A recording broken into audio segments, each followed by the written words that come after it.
अनुनासिक संधि और पूर्व सवर्ण संधि। अनुनासिक पढ़ेंगे और फिर पूर्व सवर्ण पढ़ेंगे। वैसे कई बार ये विकल्प में आ जाती है, अनुनासिक का ही नाम पूर्व सवर्ण माना जाता है, तो मैंने दोनों को एक साथ लिखा है। पूर्व सवर्ण का मतलब जो पूर्व वर्ण है, प्लस के निशान के पहले वाला वर्ण है, उसका सवर्ण हो जाना, और उसका सवर्ण ही तो अनुनासिक में होता है। जैसे क का सवर्ण ग हो जाता है, च का सवर्ण य हो जाता है, ट का सवर्ण ण हो जाता है। सवर्ण का मतलब क्या है? जिनके उच्चारण स्थान और अभ्यंतर प्रयत्न समान हो, वो आपस में सवर्ण कहलाते हैं। तो एक ही वर्ग के सारे वर्ण आपस में सवर्ण कहलाते हैं। अब देखिए, अनुनासिक नाम क्या दे रखा है? अनुनासिक। अनुनासिक क्या है? देखिए, जिस संधि में जस हो रहा था वो जस्त्व संधि, जिस संधि में शु शकार और च वर्ग हो रहा था वो श्चुत्व संधि, जिस संधि में शकार और ट वर्ग हो रहा था वो ष्टुत्व संधि, जिस संधि में चर वर्ण हमें आदेश के रूप में प्राप्त हो रहे थे वो चरत्व संधि। इस तरह से सारी संधियां अपने नाम के अनुसार ही आदेश प्राप्त करती हैं। उसी तरह अनुनासिक संधि, जिस संधि में अनुनासिक वर्ण प्राप्त हो रहे हों वो अनुनासिक संधि या पूर्व सवर्ण संधि, यानी पहले वाले का सवर्ण हो जाना। अब बताओ अनुनासिक क्या है? कौन कौन से वर्ण अनुनासिक हैं? हम पढ़ के आए हैं, मुख नासिका वचनो अनुनासिक है। जिन वर्णों का उच्चारण मुख और नासिका दोनों उच्चारण स्थानों से हो रहा है वो कहलाते हैं अनुनासिक वर्ण। नासिक के नहीं, नासिक के अलग है, अनुनासिक अलग है। एक बार प्रश्न भी आया हुआ है, अनुनासिक वर्ण कितने हैं और नासिक के वर्ण कितने हैं? तो हमारे अनुनासिक वर्ण कौन से हैं? ऐसे वर्ण कौन से हैं जिनका उच्चारण नासिका से भी होता है और एक और उच्चारण स्थान से होता है, यानी मुख, यानी अपने वर्ग के जो अन्य उच्चारण हैं जैसे कंठ, तालु, मुर्दा, वहाँ से भी होता है, वो वर्ण कहलाते हैं अनुनासिक, और वो हैं हमारे पंचम वर्ण। तो पंचम वर्ण कितने हैं? 5।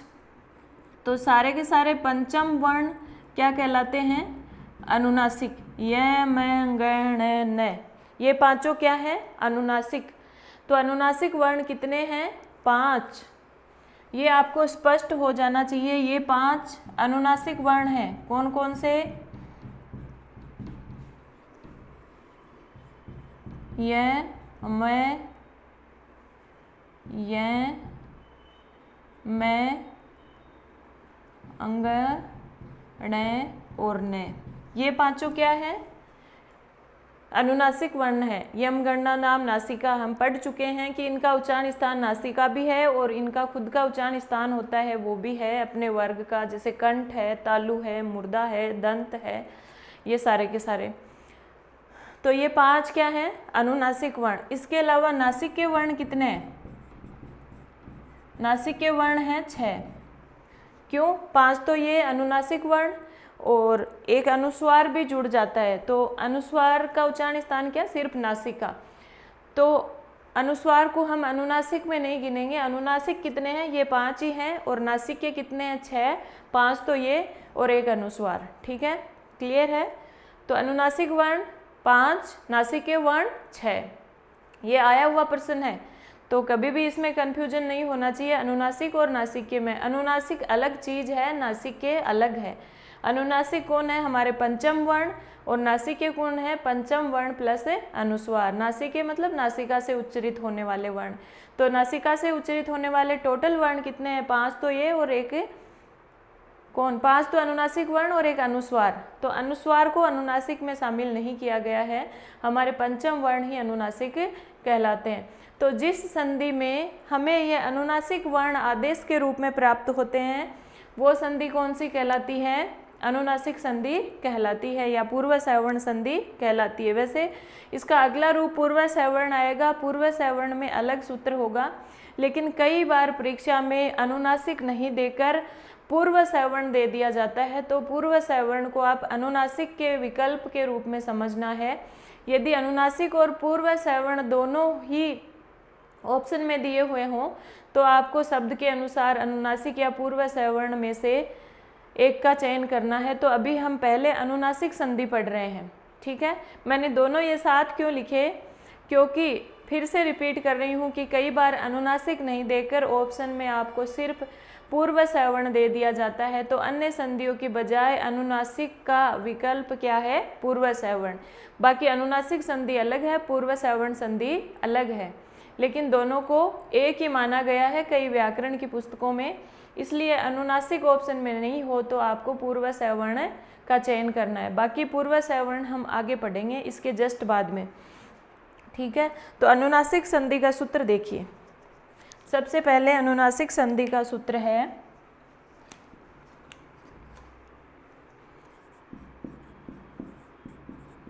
येरो अनुनासिके अनुनासिको वा।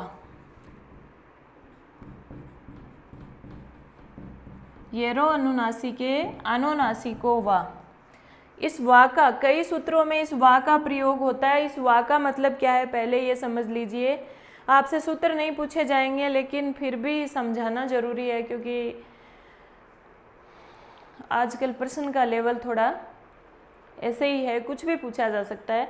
तो वा का मतलब क्या होता है, वा का मतलब संस्कृत में होता है अथवा, और यहाँ संधि में वा का मतलब इस सूत्र में लिया गया विकल्प से। विकल्प, विकल्प का मतलब क्या होता है, अनुनासिक संधि कर भी सकते हैं और नहीं भी कर सकते। देखिए अनुनासिक संधि कब हो रही है, ये मूलतः जस्त्व संधि का अगला भाग ही अनुनासिक संधि है। जस्त्व संधि का अगला स्टेप ही अनुनासिक संधि है। और जस्त्व संधि में आप पढ़कर आए हैं कि पहले का तीसरा कर देते हैं, ये हम पढ़ के आए हैं। फिर उस तीसरे का पांचवा कब करते हैं, उसके लिए क्या शर्तें हैं, वही अनुनासिक संधि है। पहले का तीसरा किया और फिर पांचवा करना अनुनासिक संधि है। तो पहले का तीसरा करके भी आप छोड़ सकते हैं या फिर उस तीसरे का पांचवा भी कर सकते हैं। यही वा का मतलब है। वा का मतलब है कि अनुनासिक करो या नहीं करो, ये आपकी इच्छा पर निर्भर है। लेकिन परीक्षा में तो इच्छा पर निर्भर नहीं होगा, या तो वो अनुनासिक संधि करके देगा या नहीं भी करके देगा। तो दोनों ही चीज़ें सही है। अनुनासिक नहीं किया गया, पहले का तीसरा किया गया है तब तो जस्त्व संधि, और पहले का पांचवा किया गया तो अनुनासिक संधि। लेकिन सूत्र ये कहता है कि अनुनासिक संधि विकल्प से होती है, मतलब पहले का तीसरा किया गया है तो भी शुद्ध है और पहले का पांचवा किया गया है तो भी सार्थक शब्द है। यानी अनुनासिक शब्द, अनुनासिक संधि करें या नहीं करें वो आपकी इच्छा पर निर्भर करता है। ये अपना सूत्र कह रहा है। अब देखिए सूत्र को थोड़ा सा तोड़कर पढ़िए।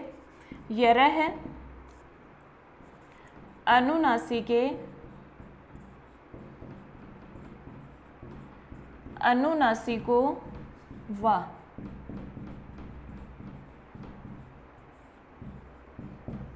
यर का मतलब यर एक प्रत्याहार है। यर क्या है, प्रत्याहार।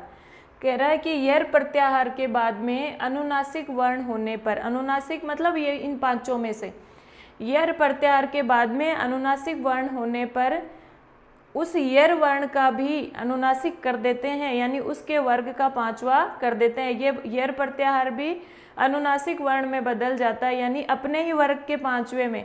आगे जो अनुनासिक मिल रहा है उसके अनुसार नहीं बदलेगा, जो यर प्रत्याहार आ रहा है वो अपने ही वर्ग के पांचवे में बदल जाएगा, यानी अनुनासिक में बदल जाएगा। वाह, यानी बदलो या नहीं बदलो आपकी इच्छा पर है। ये अपना सूत्र कह रहा है कि यर प्रत्याहार के बाद में अनुनासिक आएगा तो हम यर को भी अनुनासिक में बदल देंगे। अब हमें क्या देखना है कि यर प्रत्याहार में कौन कौन से वर्ण आते हैं। यर प्रत्याहार कहाँ से शुरू होता है, चलिए देखिए। ऐ उण रील रिक यंग ऐ उच है के जस्ट बाद में क्या आता है, ये। अब देखो ये से शुरू करो, है के बाद में ये से शुरू करो, ये व रे टे को नहीं गिनेंगे, ले, फिर यम गणन मैं को नहीं गिनेंगे, है ये वर्टलन यम गणनम, फिर झैब है ये को नहीं गिनेंगे। अंतिम वर्ण इत संज्ञक है, गैड दस है, जैब गैड दस है, ख फे छ ठ त च ट त, फिर वह को नहीं गिनेंगे, क पे यह को नहीं गिनेंगे और स यहाँ तक अपना यर प्रत्याहार आ गया। तो आप देखो माहेश्वर सूत्रों में कि यर प्रत्याहार में सारे के सारे व्यंजन आ जाएंगे, यह से लेकर र के बीच में सारे के सारे व्यंजन आएंगे, एक भी नहीं छूटेगा। सिर्फ कौन छूटेगा? जिसके जस्ट बाद से आप यर प्रत्याहार को शुरू कर रहे हो। तो है के बाद में यह है, तो है तो पीछे रह गया।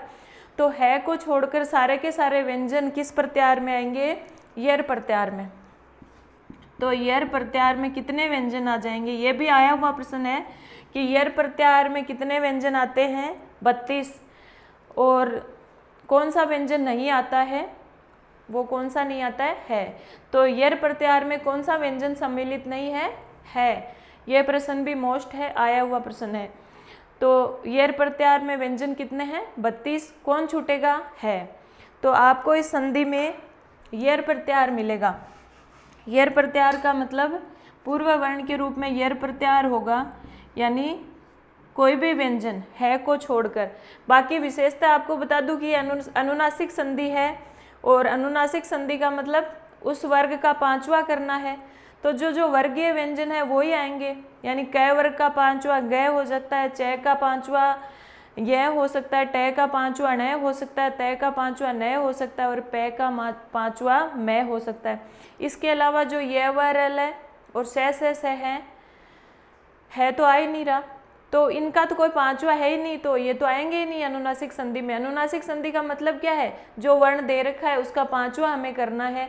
तो स वाली लाइन का कोई पांचवा ही नहीं है, ये वाली लाइन का कोई पांचवा है ही नहीं, तो वो तो आएंगे ही नहीं। उसके अलावा कोई भी व्यंजन आ सकते हैं, क वर्ग, च वर्ग, ट वर्ग, त वर्ग और प वर्ग। विशेषतः जो आपकी स्थिति आपके सामने आएगी वो ये आएगी कि आपको पहला या तीसरा वर्ण मिलेगा। अनुनासिक संधि में पूर्व वर्ण के रूप में आपको कौन सा वर्ण मिलेगा? ये हार्ड एंड फास्ट नहीं है, कोई सा भी मिल सकता है, कोई भी व्यंजन मिल सकता है। यर प्रत्याहार में सारा, अगले ने सूत्र में दे रखा है कि यर प्रत्याहार में सभी व्यंजन आएंगे है को छोड़ करके। तो है को छोड़कर कोई भी आपको मिल सकता है, लेकिन जितने भी शब्द हैं, जितने शब्दों का अध्ययन किया गया, जितने भी व्याकरण में शब्द दिए गए हैं, उनके अनुसार यहाँ आपको पहला या तीसरा, किसी भी वर्ग का पहला या तीसरा वर्ण मिलेगा। ये नियम नहीं है, ये बस मैं बता रही हूँ कि यहाँ पर पहला और तीसरा वर्ण मिलेगा और बाद में आपको अनुनासिक वर्ण मिलेगा। अनुनासिक वर्ण मिलेगा, यानी इन पांचों में से कोई एक मिलेगा। तो हम क्या करेंगे? इस यर प्रत्याहार को भी अनुनासिक में बदल देंगे। ये अपना सूत्र कह रहा है, इस यर प्रत्याहार को भी अनुनासिक में बदल देंगे, यानी ये जो पहला और तीसरा है वो अपने ही वर्ग के पांचवें में बदल जाता है। यानी ये नहीं है कि यम गणनम में से जो भी आगे दिया हुआ है उसके अनुसार इसको बदल दो, ये अपने ही वर्ग के पांचवें में बदलेगा। जैसे क और ग है तो अंग में बदलेंगे, क्योंकि यहाँ पर हम पढ़ते हैं ना, आदेश जो होता है उच्चारण स्थान की समीपता के कारण होता है, और क और अंग का उच्चारण स्थान एक सा है, च और य का उच्चारण स्थान एक सा है। तो ये जो यर वर्ण है वो अपने ही वर्ग के पांचवें में बदलेंगे, यानी स्थिति ये होगी, यहाँ यर वर्ण होगा, बाद में अनुनासिक वर्ण होगा, और यर को हम अनुनासिक में बदल देंगे, अपने ही वर्ण के, अपने ही वर्ग के पांचवें में बदल देंगे। ये अपना सूत्र है कि यर प्रत्याहार के बाद में अनुनासिक वर्ण आए तो यर प्रत्याहार को अनुनासिक वर्ण में बदल देंगे। यर भी अनुनासिक आदेश में बदल जाता है, यर को अनुनासिक आदेश हो जाता है। ये हमारी परिभाषा है। अनुनासिक संधि की परिभाषा क्या है कि पूर्व वर्ण के रूप में आपको यर प्रत्याहार मिलेगा और पर वर्ण के रूप में आपको कोई भी पंचम वर्ण, कोई भी अनुनासिक वर्ण मिलेगा। तो आप क्या करेंगे? उस यर वर्ण को अनुनासिक वर्ण में बदल देंगे, यानी अपने ही वर्ग के पांचवें वर्ण में बदल देंगे। ये हमारी अनुनासिक संधि की परिभाषा है। आगे बात समझ में, कहीं कोई दिक्कत नहीं होनी चाहिए मेरे हिसाब से। तो अब देखिए, उदाहरण देखेंगे तो ज़्यादा समझ में आ जाएगा।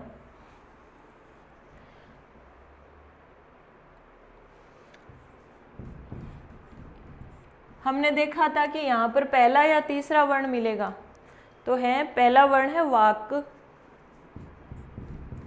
और ये है मयम।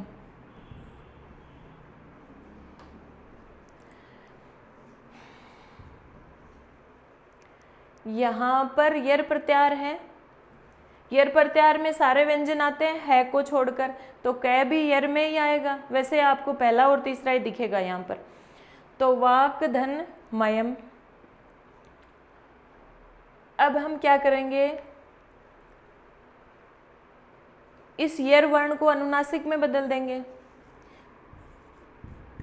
तो कै का जो अनुनासिक है कै वर्ग का, इस कै को मैं में नहीं बदलेंगे, आगे जो अनुनासिक है उसमें नहीं बदलेंगे। हमें तो बस ये देखना है कि आगे अनुनासिक है या नहीं।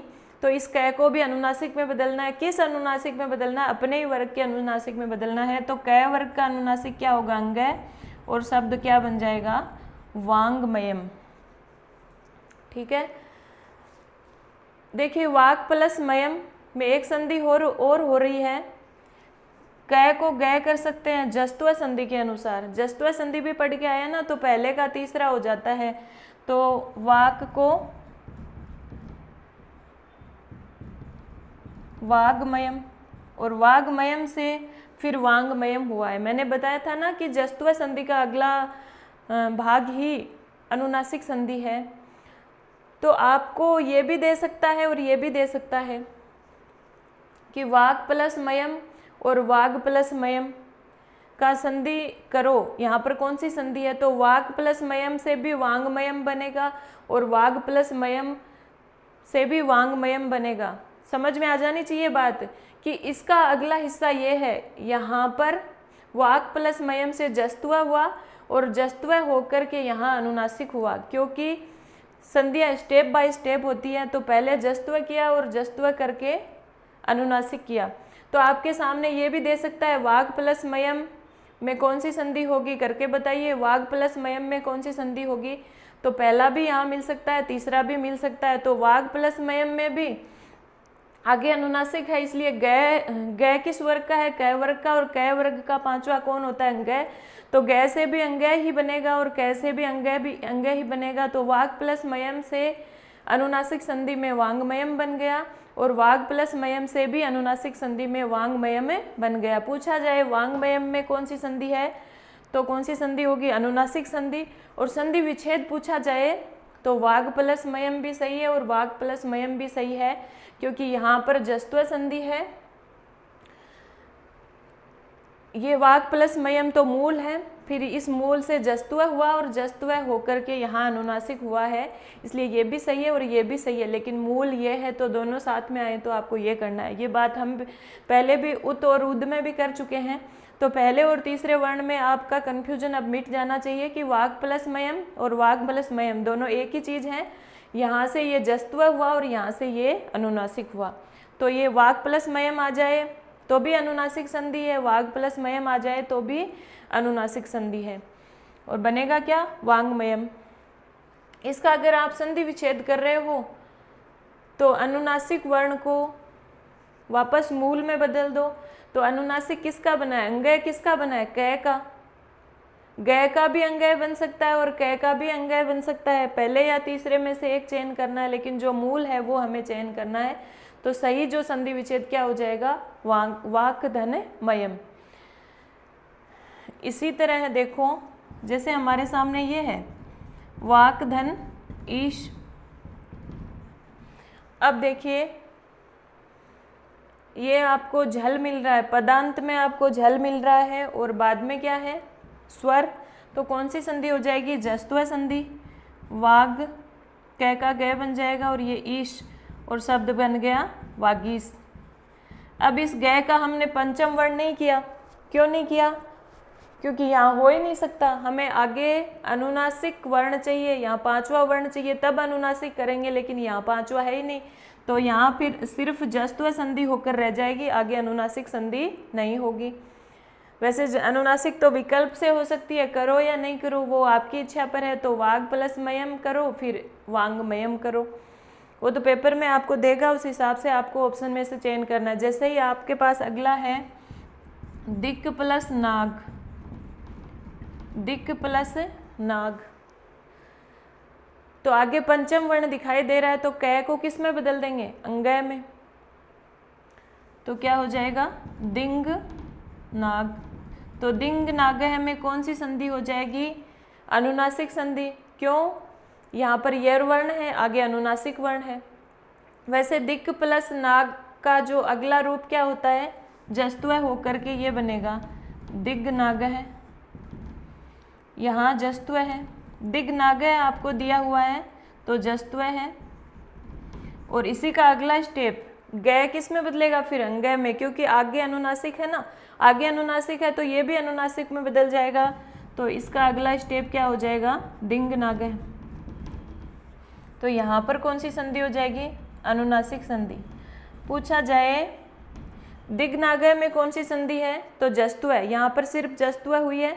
फिर आगे ये भी सही है क्योंकि अनुनासिक तो अनिवार्य नहीं है, जस्तु करना तो अनिवार्य है, जस्तु संधि तो अनिवार्य रूप से आपको करनी है।